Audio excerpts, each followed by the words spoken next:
During Sunday dinner, my son-in-law threw my plate on the floor and shouted, "If you want dinner, lick it off the floor."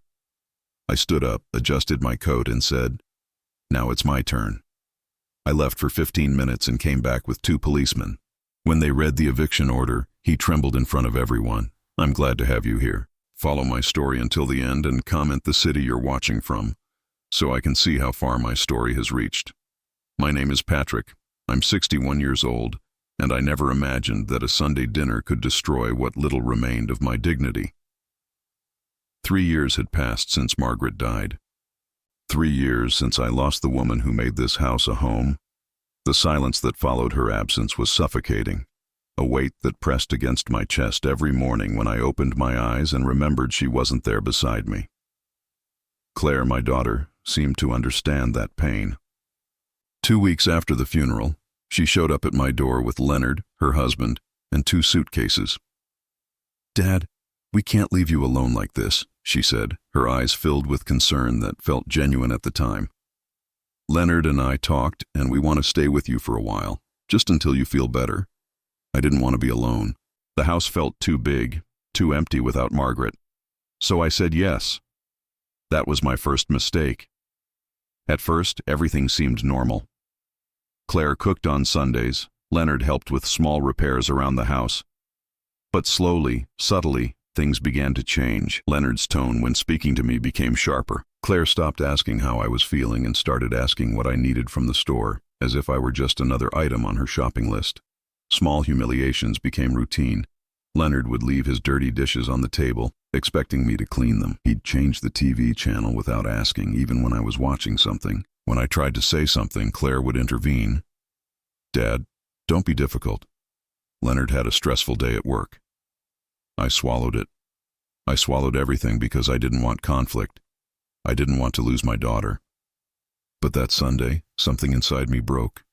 I had spent the afternoon preparing dinner. Roasted chicken with herbs, mashed potatoes, green beans. It was Margaret's recipe, the one she made every Sunday when Claire was little. I thought that maybe, just maybe, that meal would bring back some warmth, some memory of when we were a real family. I set the table carefully. 3 plates, 3 sets of silverware, 3 glasses. I called them to dinner. Leonard came first, phone in hand, not even looking at me. Claire followed, her face tired, distant. They sat down without a word. I served Leonard's plate first, then Claire's, then mine. I sat down, trying to smile.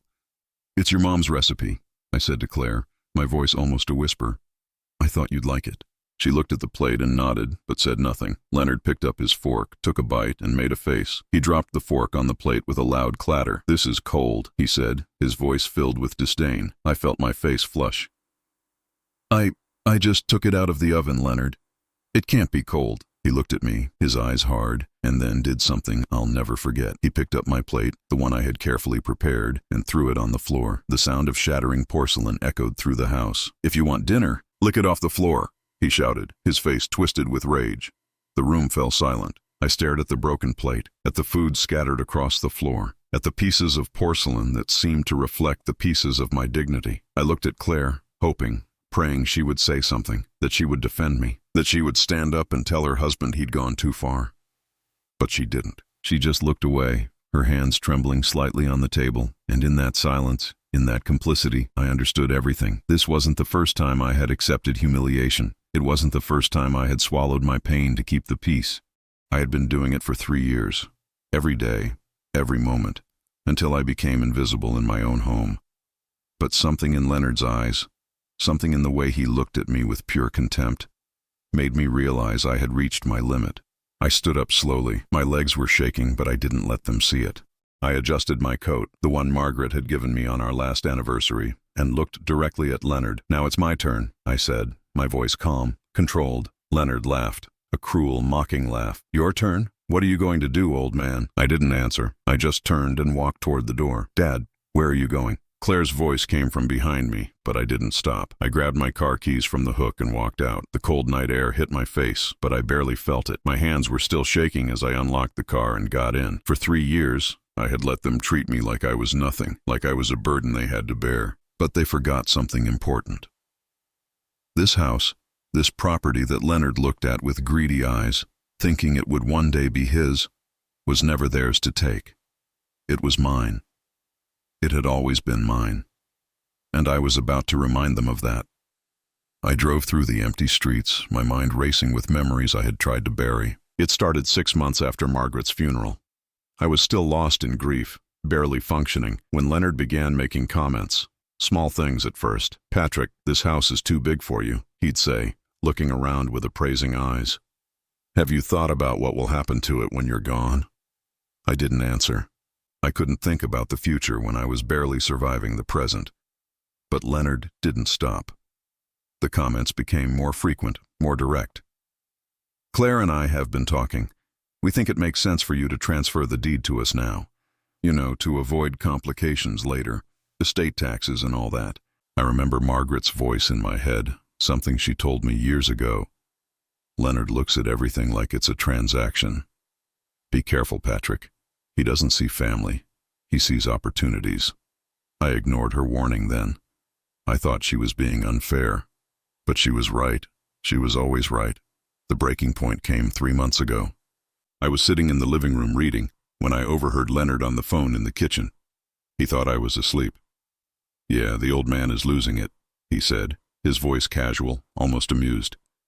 "Won't be long now. Once we get the house in our name, we can sell it and finally get out of this dump. The property alone is worth at least $400,000. My blood ran cold. I sat frozen, the book trembling in my hands. "Claire's working on him," Leonard continued. "She knows how to play the guilt card. He'll sign eventually. He's too weak to say no to her." I felt sick. Not just because of what Leonard said, but because Claire was part of it. My daughter, the girl I raised, was conspiring to take everything from me. That night I couldn't sleep. I kept thinking about Margaret, about the life we built together in that house. We bought it 42 years ago when Claire was just a baby. It was a small 2-bedroom house back then. Nothing special, but we made it ours. We painted the walls, planted the garden, fixed the leaky roof ourselves because we couldn't afford a contractor. Over the years, the neighborhood changed. It became desirable. Property values skyrocketed, but we never thought about selling. This was our home. This was where we raised Claire, where we celebrated Christmases and birthdays, where we held each other through the hard times.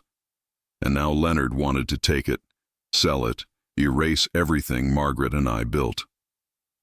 The next morning, I made a decision. I went to see Robert, my lawyer. He'd been a friend of Margaret's family for decades, someone I trusted. "Robert, I need to ask you something," I said, sitting across from him in his office. "The house, the one Margaret and I bought together, is the deed still in my name?" Robert looked through his files and nodded. "Yes, Patrick. After Margaret passed, the house automatically transferred to you as the surviving spouse. It's entirely in your name." Relief washed over me, followed immediately by determination. "I never signed anything transferring it to Claire and Leonard?" "No," Robert said, frowning. "Why would you?" I told him everything. The comments, the overheard conversation, the way they treated me in my own home. Robert's face darkened as he listened. "Patrick, I'm going to be honest with you," he said when I finished. "What they're doing, this psychological pressure, it's a form of elder abuse. You have rights, and if they're living in your house without your continued consent, you have the legal right to remove them." "Can I do that?" I asked, my voice barely above a whisper. "Can I actually make them leave?" "Yes," Robert said firmly. "You're the sole owner. If you want them out, I can draft a formal eviction notice. Given the circumstances, I can also get a court order expedited." I sat there, my hands clasped together, thinking. Part of me wanted to believe this was all a misunderstanding, that Claire didn't really want to take the house from me. But I knew better. I had heard Leonard's words. I had seen Claire's silence every time he humiliated me. "Do it," I said finally. "Prepare the papers." Robert nodded. "Patrick, are you sure? This will damage your relationship with your daughter." I looked at him, and for the first time in months, I felt clear. "Robert, the relationship is already damaged. I'm just protecting what's left of me." Over the next 2 weeks, Robert worked on the documents. During that time, I watched Leonard and Claire carefully. I saw the way Leonard controlled every conversation, the way Claire deferred to him even when I tried to talk to her alone. I saw how they looked at the house, at the furniture Margaret and I collected over the years, like they were already calculating what each piece was worth. I documented everything. The way Leonard spoke to me, the chores they expected me to do, the times Claire turned away when Leonard was cruel. I kept a journal, writing down dates and details. Robert said it might be useful if they tried to fight the eviction. One evening, about a week before that final Sunday dinner, Claire came to me. She sat down next to me on the couch, her face soft, concerned. "Dad, Leonard and I have been thinking," she said gently. "We love living here with you, but we feel like we're imposing, so we had an idea. What if you transferred the house to us, and you could stay here as long as you want? That way, everything's settled, and you don't have to worry about paperwork and taxes and all that complicated stuff." She smiled at me, the same smile she'd given me as a child when she wanted something, but her eyes were different now, calculating. "I'll think about it," I said, my voice neutral. Her smile faltered slightly. "Dad, we really think it's best. Leonard talked to a financial advisor, and this is the smartest way to handle things." I looked at my daughter, this woman I no longer recognized, and felt an ache so deep it nearly broke me. I said, "I'll think about it, Claire." She stood up, frustrated. "You're being stubborn. Mom would want you to be practical about this." That was when I knew there was no going back. She was using Margaret against me, weaponizing my grief. "Don't," I said quietly. "Don't use your mother like that." Claire's face hardened. She walked away without another word. Now, driving through the dark streets toward Robert's office, I felt that same hardness settle in my chest. The papers were ready. The eviction notice was prepared. All I needed to do was pick them up. I had 15 minutes. 15 minutes to collect the documents, stop by the police station to request an escort for the eviction, and return home. 15 minutes to take back my life. As I pulled into Robert's parking lot, my phone buzzed. A text from Claire. "Dad, where are you? You left without eating." I didn't respond. I walked into Robert's office, signed the final papers, and tucked the envelope under my arm. When I got back in my car, I sat there for a moment, staring at the envelope. Inside was the legal proof that the house was mine, that I had every right to remove them, that I was not the powerless old man they thought I was. I thought about Margaret, about what she would say if she could see me now. And I knew, with absolute certainty, that she would tell me to fight. I started the car and drove toward the police station. The police station was quiet when I walked in. A young officer sat at the front desk, typing on a computer. He looked up as I approached. "Can I help you, sir?" he asked. I placed the envelope on the counter, my hand steadier than I expected. "I need an escort for a legal eviction. I have all the paperwork here." He opened the envelope, scanning the documents. His eyebrows rose slightly as he read. "This is your property?" "Yes," I said. "My house. The people living there, my daughter and her husband, they've been treating me poorly. My lawyer says I have the right to remove them." The officer looked at me for a long moment, and I saw something in his eyes. Recognition, maybe, or sympathy. "How long have they been living with you?" 3 years, I said, "since my wife died." He nodded slowly. "Give me a few minutes. I'll get someone to accompany you." I sat in the waiting area, my heart pounding against my ribs. Part of me still couldn't believe I was doing this. Part of me wanted to walk out, drive home, pretend none of this had happened. But then I remembered Leonard's face when he threw my plate on the floor. I remembered Claire's silence. 20 minutes later, 2 officers approached me. One was the young man from the desk. The other was older, maybe in his 50s, with gray hair and tired eyes. "Mr. Holloway?" the older officer said. "I'm Officer Davis, and this is Officer Chen. We're going to escort you home and ensure the eviction notice is served properly." "Thank you," I managed to say. We drove separately, their patrol car following behind mine. The whole way back, my mind was racing. What would Leonard do? Would Claire cry? Would they refuse to leave? As I pulled into the driveway, I saw the lights were still on in the living room. Leonard's car was parked where it always was, taking up the spot Margaret used to use. I got out of my car. The officers stepped out of theirs, their presence suddenly making everything real. This was happening. There was no turning back now. I walked to the front door, my key in hand. But before I could unlock it, the door swung open. Leonard stood there, his face relaxed, almost amused. "Took you long enough, old man," he said. Then his eyes shifted to the officers behind me. His expression changed instantly. "What's going on?" I stepped inside, the officers following. Claire appeared from the kitchen, her face pale when she saw the uniforms. "Dad, what is this?" she asked, her voice rising. "Why are the police here?" Officer Davis stepped forward, his voice professional and calm. "We're here to serve a legal eviction notice. Mr. Patrick Holloway is the sole owner of this property, and he's exercising his right to remove you from the premises." Leonard's face went from confusion to shock to anger in the span of seconds. "Eviction? You can't evict us. We live here." "Not legally," Officer Davis said. He handed Leonard the documents. "You have 48 hours to vacate the property. This is a court order. If you fail to comply, you will be forcibly removed." I watched Leonard's hands tremble as he read the papers, his face drained of color. This man who had spent 3 years treating me like I was nothing, who had thrown my food on the floor just an hour ago, was now shaking. "This is insane," Leonard said, his voice cracking. "Claire, tell your father he can't do this." But Claire wasn't looking at Leonard. She was staring at me, her eyes wide, disbelieving. "Dad, what did you do?" I met her gaze, and for the first time in 3 years, I didn't look away. "This is my house, Claire. It's always been my house. But we thought," she started, then stopped. Her face crumpled. "We thought you'd give it to us. You said you'd think about it." "I did think about it," I said quietly, "and I realized something. You never wanted me here. You wanted what I had." Leonard suddenly lunged forward, his face twisted with rage. "You ungrateful bastard. We took care of you. We gave up our lives to stay here with you." Officer Chen stepped between us immediately. "Sir, I need you to step back." "Gave up your lives?" I felt anger rising in my chest, anger I'd been suppressing for so long. "You moved in because your apartment lease ended and you had nowhere else to go. You stayed because you wanted this house." Leonard's mouth opened, then closed. He couldn't deny it. Claire sank onto the couch, her hands covering her face. "Dad, please. We have nowhere to go. You can't just throw us out." "You have 48 hours, Officer Davis said firmly. "That's more than enough time to make arrangements."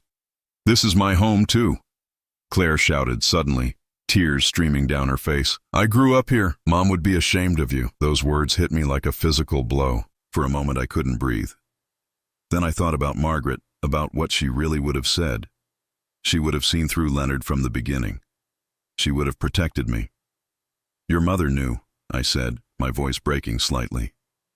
"She knew what kind of man Leonard was. She warned me about him, and if she were here now, she'd tell me I should have done this a long time ago." Claire's sobs grew louder, but I forced myself not to react. I couldn't let guilt control me anymore. Leonard tried a different approach. He straightened up, his voice becoming measured, almost reasonable. "Patrick, let's talk about this. We can work something out. I know I lost my temper earlier, but we're family. We can fix this." "Family," I repeated the word, tasting its bitterness. "Family doesn't humiliate each other. Family doesn't plot to steal from each other." Leonard's eyes narrowed. "What are you talking about?" "I heard you," I said, 3 months ago, on the phone, talking about how Claire was working on me, how you were waiting for me to sign over the house, talking about selling it for $400,000. The room went silent. Claire's head snapped up, her eyes wide with shock. She looked at Leonard. You told me Dad wanted to give us the house. You said he was the one who suggested it." Leonard's face flushed. "Claire, I didn't mean it like that." "You lied to me," she whispered. "You lied about my own father." But I wasn't sure if she was truly surprised, or if she was just surprised that I knew. Either way, it didn't matter anymore. Officer Davis cleared his throat. "Mr. Holloway, do you want to press charges for the earlier incident, throwing the plate?" I looked at Leonard, at the fear in his eyes, and shook my head. "No, I just want them gone." Leonard's shoulders sagged. The fight drained out of him as he realized there was nothing he could do. The documents were legal. The house was mine. He had lost. "Where are we supposed to go?" Claire asked, her voice small, childlike. I felt a pang in my chest, but I pushed it down. "That's not my problem anymore, Claire.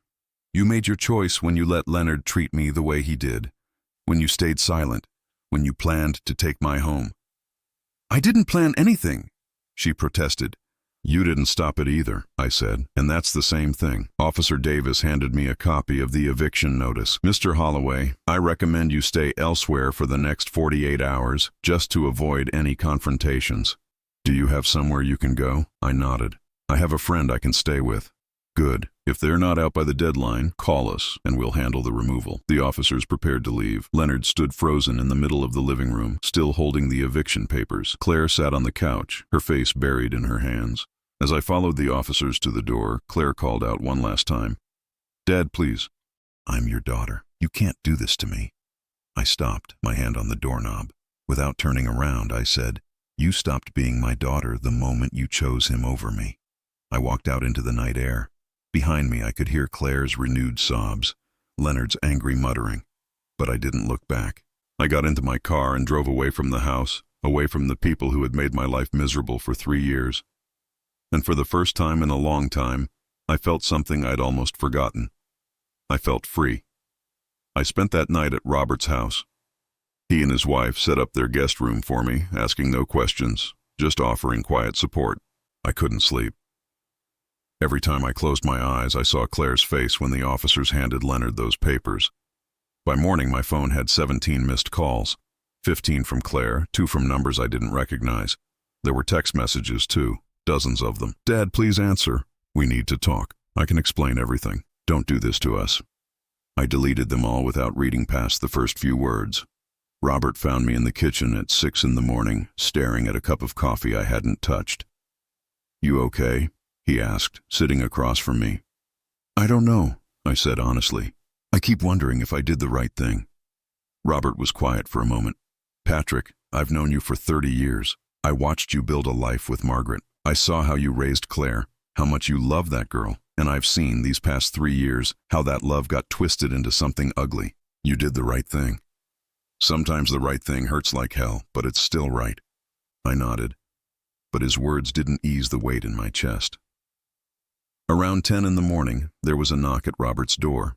I was in the guest room when I heard voices, one of them familiar. Claire. I came out to find her standing in Robert's foyer. She looked terrible. Her eyes were swollen from crying, her hair uncombed, still wearing the same clothes from the night before. "Dad," she said when she saw me. "Please, I need to talk to you." Robert looked at me, silently asking if I wanted him to make her leave.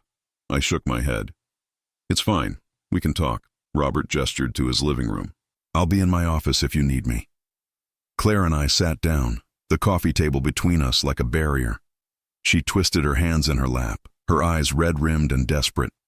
"I didn't know," she started.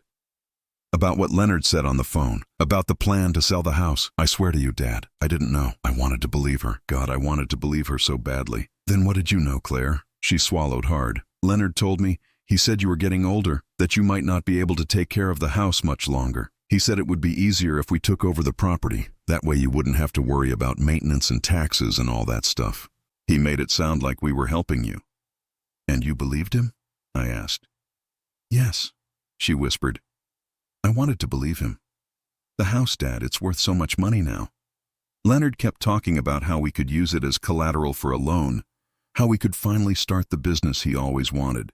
I knew it wasn't right to think about it that way, but I pushed those thoughts down. I told myself we were helping you. I felt something break inside me. "So you did know, Claire?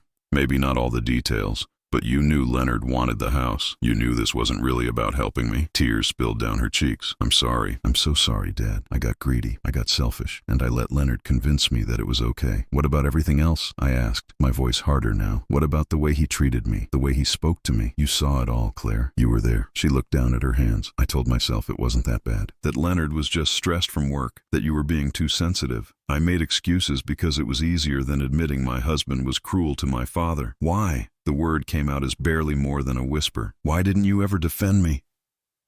Claire's face crumpled. "Because I was afraid." "Afraid of what?" "Afraid that if I stood up to Leonard, he'd leave. Afraid that I'd end up alone. Afraid that I'd become like you after Mom died." She looked up at me, her eyes pleading for understanding. "I saw how broken you were, Dad, how lost, and I was terrified of feeling that way." Her words cut deep, but I forced myself to keep listening. "Leonard was my security," she continued. "He was strong when I felt weak. He made decisions when I couldn't. And somewhere along the way, I stopped questioning those decisions. I stopped questioning anything. I just went along with it because it was easier." I thought about the Claire I raised. The little girl who used to stand up to bullies at school, who argued with me about curfews and rules because she had her own mind. That girl had disappeared, replaced by this woman who let fear control her. "When did it start?"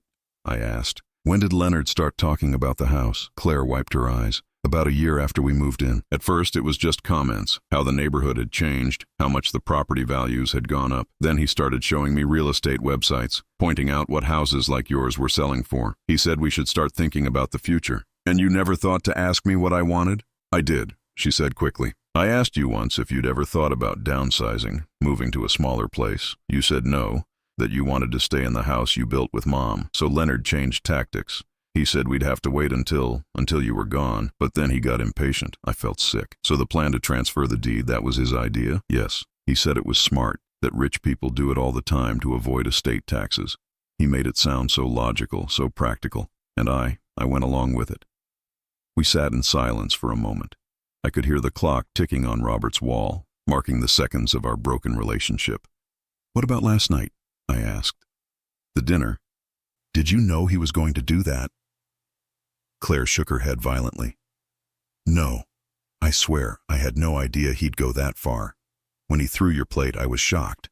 But I didn't say anything because I've stopped saying anything. That's the problem, Claire, I said, feeling exhaustion wash over me. You stopped saying anything. You stopped being my daughter and became Leonard's wife, and those two things shouldn't be mutually exclusive. She sobbed openly now. I know I failed you. I chose him over you again, and I hate myself for it. But Dad, he's gone. I told him to leave this morning. I chose you. Doesn't that count for something? I looked at her, this woman who looked like my daughter but had become a stranger. You chose me after I forced your hand, after you lost the house you wanted. That's not really choosing me, Claire. That's just making the best of a bad situation. Her face went pale. That's not true. I love you, Dad. I don't doubt that you love me, I said. But love isn't enough. Not when you've spent 3 years showing me that I don't matter. Not when you let your husband humiliate me in my own home. Not when you conspired, even passively, to take everything Margaret and I built. Please, she begged, give me a chance to make it right. I'll do anything. I stood up, my body feeling older than my 61 years. The 48 hours stands, Claire. You need to be out of my house by tomorrow night. And then what? She asked desperately. Do I just disappear from your life? Do you just stop being my father? I looked at her for a long moment. I don't know, Claire. Right now, I don't know anything except that I need space. I need time to figure out if we can salvage anything from this mess. How much time? I don't know, I repeated. Maybe weeks, maybe months, maybe never. She stood up too, her legs shaky. I understand. I'll be out by tomorrow. Leonard and we're done. I'm going to stay with a friend until I figure things out. I nodded, not trusting myself to speak. Claire moved toward the door, then stopped. Dad, I know this doesn't change anything, but Mom was right about Leonard. She saw what he was before I did, and I should have listened to her. After she left, I stood in Robert's living room, feeling hollowed out. Robert emerged from his office. That couldn't have been easy, he said. It wasn't, I admitted, but it needed to happen. What now? I thought about that question. What now? My daughter was gone, or at least the version of her I once knew was gone. My house would be empty again. I'd be alone, just like after Margaret died. But this time it would be different. This time, it would be my choice. Now, I said, I wait for them to move out, and then I figure out how to live again. I returned to my house on the third day. Claire and Leonard were gone. The place was empty, silent in a way that felt both peaceful and unbearably lonely. They had taken their belongings, but nothing else. I half expected to find missing furniture or damaged walls, but everything was intact. It was as if they had simply vanished, leaving behind only the ghost of their presence. I walked through the rooms, slowly, taking in the emptiness. The guest bedroom where they had slept for 3 years was bare. The bathroom they used was clean. Even the kitchen, where so many tense meals had been shared, was spotless. It should have felt like a victory. Instead, it felt like a funeral. I stood in the living room looking at the pictures on the mantel. Margaret and me on our wedding day. Claire as a baby, then as a little girl, then graduating high school. A family that no longer existed. I needed to do something, anything to distract myself from the silence. I decided to clean out the attic, a task I'd been putting off since Margaret died. She had kept everything up there. Boxes of memories we'd accumulated over 4 decades. The attic was dusty and hot. I pulled the cord for the light, and a weak yellow glow filled the space. Boxes were stacked everywhere, labeled in Margaret's neat handwriting. Christmas decorations, Claire's baby clothes, old tax documents, and then I saw a box I didn't recognize. It was smaller than the others, tucked away in a corner. The label simply said private. I pulled it down, my curiosity overriding any sense of invading Margaret's privacy. Inside were letters, dozens of them, all in Margaret's handwriting. They were addressed to no one, dated over the course of several years. I picked up the first one, dated 5 years ago, just after Claire and Leonard got married. "I'm worried about Claire," Margaret had written. "Leonard seems charming on the surface, but there's something calculating about him. The way he looks at our house, at our things, it's like he's taking inventory. Patrick doesn't see it, or maybe he doesn't want to see it. But I do. I see the way Leonard asks questions about our finances, about the house, about our plans for retirement. He's not asking because he cares. He's asking because he's planning something." My hands trembled as I read. Margaret had known. She had seen through Leonard from the very beginning. I picked up another letter, this one dated 3 years ago, just weeks before she died. "I'm afraid of what will happen to Patrick after I'm gone," she wrote. "Leonard has been suggesting that he and Claire move in with us, supposedly to help. But I know better. Leonard wants this house. He's been waiting for an opportunity, and my illness is giving him one. I tried to talk to Patrick about it, but he thinks I'm being paranoid. He doesn't want to believe that Claire could be influenced by someone like Leonard, but I know our daughter. She's always been afraid of being alone, of being abandoned. Leonard knows that fear, and he uses it." I set the letter down, my vision blurring with tears. Margaret had tried to warn me. She had tried to protect me, even from beyond the grave. I continued reading. Letter after letter. Margaret documented everything. Leonard's manipulations, Claire's growing dependence on him, the subtle ways he began to take control of their lives. One letter, dated just days before Margaret's death, struck me the hardest. "I'm running out of time," Margaret wrote, her handwriting shaky, weaker than before. "The cancer is winning, and I won't be here to protect Patrick. I tried talking to Claire today, tried to tell her to be careful with Leonard, to not let him control her, but she got defensive. She said I was trying to ruin her marriage. She couldn't see what I saw, or maybe she didn't want to see it." Margaret's words continued. "I'm leaving these letters here hidden, because I hope Patrick never needs to read them. I hope I'm wrong about Leonard. I hope Claire finds her strength again. But if I'm right, if things go the way I fear they will, then maybe someday Patrick will find these words and understand. He'll understand that I saw it coming, that I tried to stop it, and that I never blamed him for not seeing it too." I couldn't read anymore. I sat on the dusty attic floor, surrounded by boxes of the past, and wept. Margaret had known everything. She had predicted everything. And she had carried that knowledge alone, trying to protect me even as she was dying. How had I missed it? How had I been so blind? I thought back to those final weeks with Margaret, the conversations she tried to have about Claire and Leonard, the warnings I dismissed as the paranoia of a sick woman, the fear in her eyes when she talked about what would happen after she was gone. I had failed her. I had ignored her warnings, and I had paid the price. But more than that, Claire had failed her too. Margaret had tried to reach out to her, tried to make her see the truth about Leonard, and Claire had rejected her. She had chosen Leonard over her own dying mother's concerns. That realization hit me like a physical blow. Claire hadn't just betrayed me in the last 3 years. She had betrayed Margaret too. I gathered the letters carefully, placing them back in the box. These were Margaret's final gift to me. Proof that I wasn't crazy, that the pain I felt was real and justified. I carried the box downstairs and set it on the kitchen table. For a long time I just stared at it, thinking about what to do next. My phone rang. It was Claire. I'd been ignoring her calls for days, but something about reading Margaret's letters made me answer. "Dad?" Claire's voice was thick with emotion. "Thank you for answering. I need to talk to you." "I'm listening," I said, my voice flat. "Can I come over? Please? There's something I need to tell you."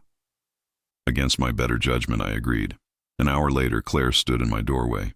She looked thinner, older somehow. Life without Leonard and without the security of my house was clearly taking its toll. She came inside, her eyes immediately going to the box on the kitchen table. "What's that?" "Sit down, Claire," I said. "We need to talk." She sat, her hands folded in her lap like a child waiting for punishment. I pushed the box toward her. "I found these in the attic. They're letters your mother wrote, private letters. I want you to read them." Claire's face went pale. "Dad, I don't think—" "Read them," I said firmly. "You need to understand what your mother knew, what she tried to tell us." With shaking hands, Claire opened the box and began to read. I watched her face as she went through letter after letter. I saw the moment she realized what they contained. Her eyes widened, her breathing became shallow. She read the letter about Margaret's concerns when Claire and Leonard first married. then the one about Leonard wanting to move in, and finally, the one where Margaret had tried to warn Claire herself just days before she died. When Claire finished the last letter, she looked up at me, tears streaming down her face. She knew. Mom knew everything. Yes, I said. She tried to warn both of us. I didn't listen. But you, Claire, you rejected her. You chose Leonard over your dying mother's concerns. Claire's face crumpled completely. I remember that conversation.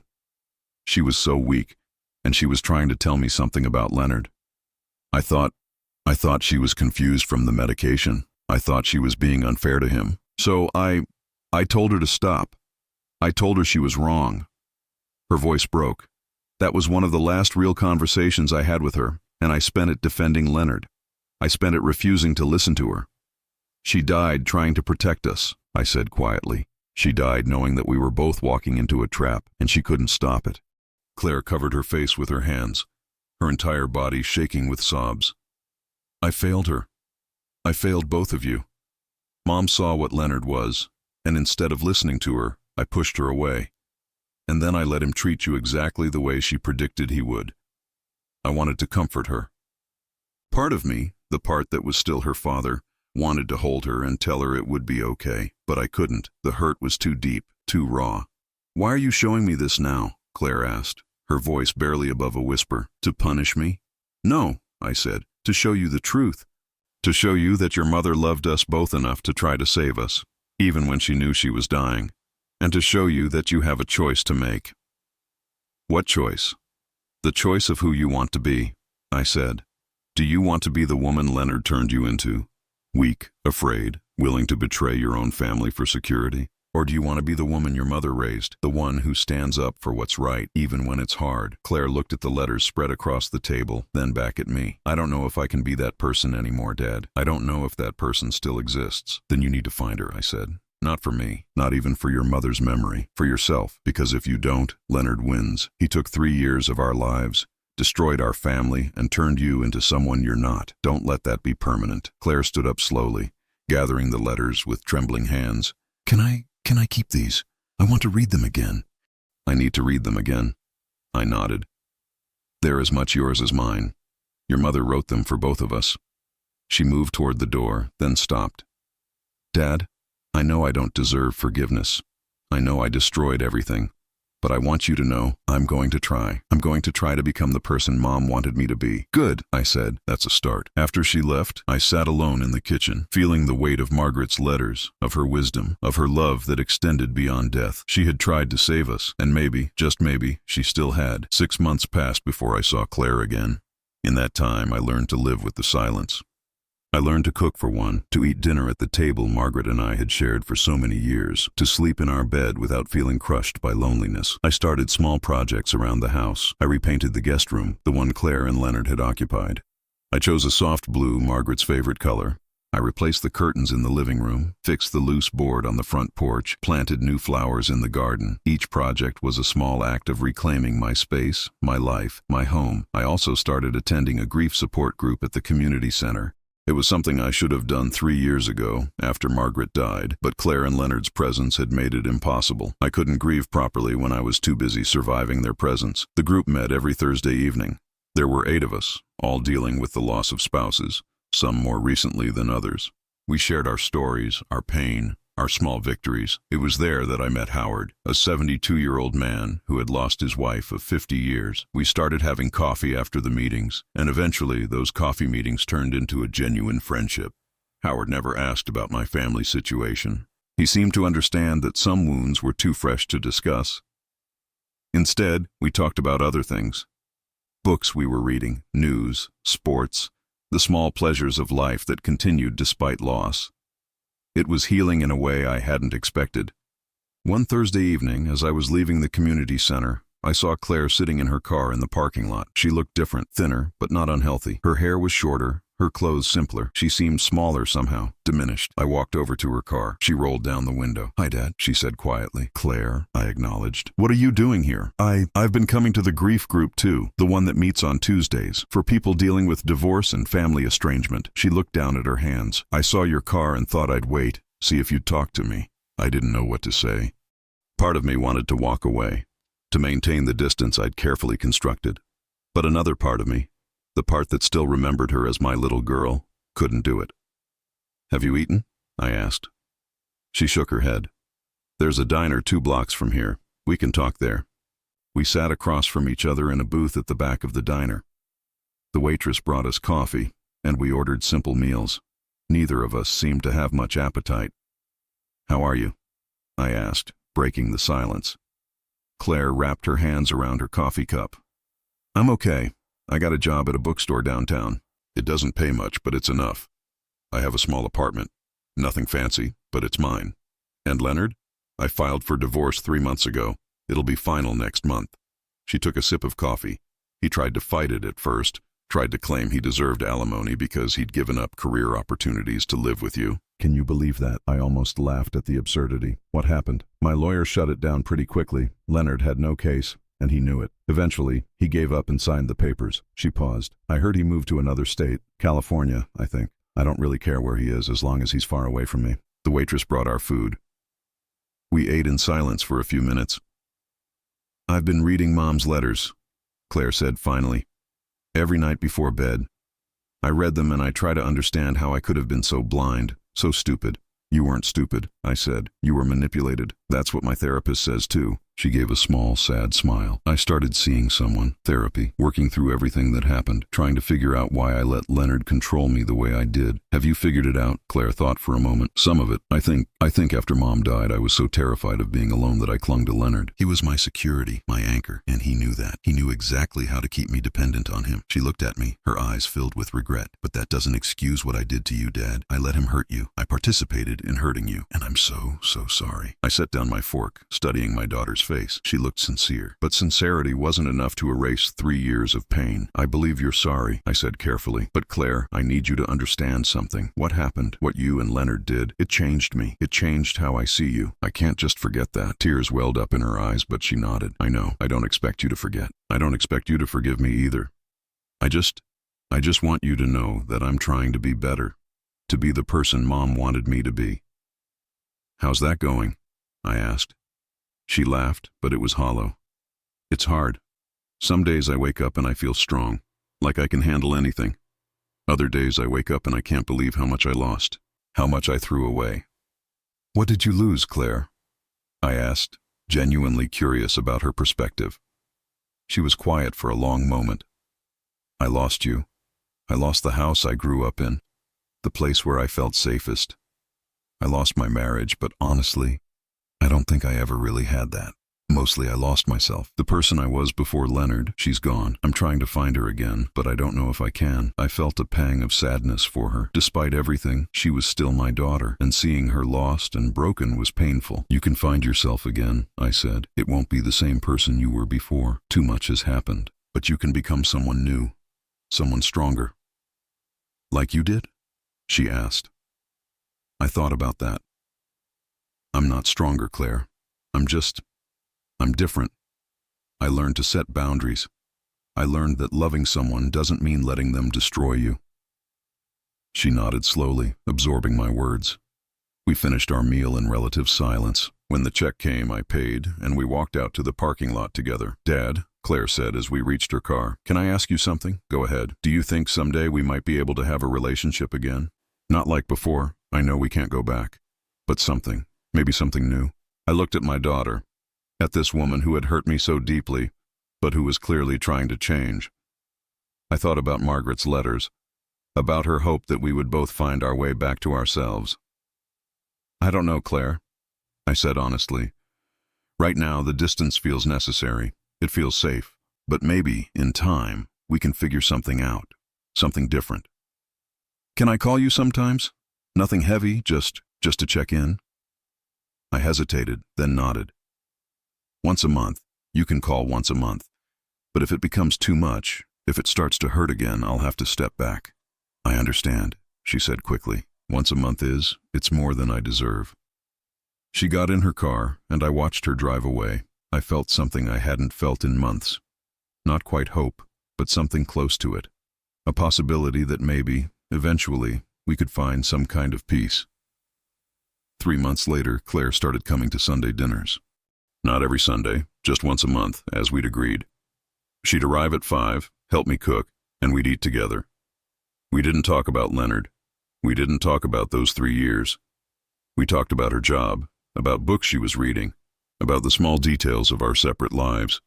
It wasn't the relationship we'd had before. That was gone, buried with Margaret and destroyed by Leonard's manipulation. This was something new, something careful and fragile. Sometimes, when I looked at Claire across the dinner table, I could see glimpses of the daughter I'd raised. The way she laughed at a joke, the way she concentrated when she was cooking, the way she looked at the pictures of Margaret on the mantel with such deep regret. But I also saw someone new, someone who was learning to stand on her own, to make her own decisions, to take responsibility for her mistakes. One Sunday, nearly a year after the eviction, Claire and I were washing dishes together when she said, "I drove by the house yesterday, the old neighborhood. It looks the same." "It does," I agreed. "Do you ever think about selling it? Moving somewhere smaller, easier to maintain?" I dried a plate slowly, thinking about her question. A year ago, that question would have felt like an attack, like another attempt to take my home.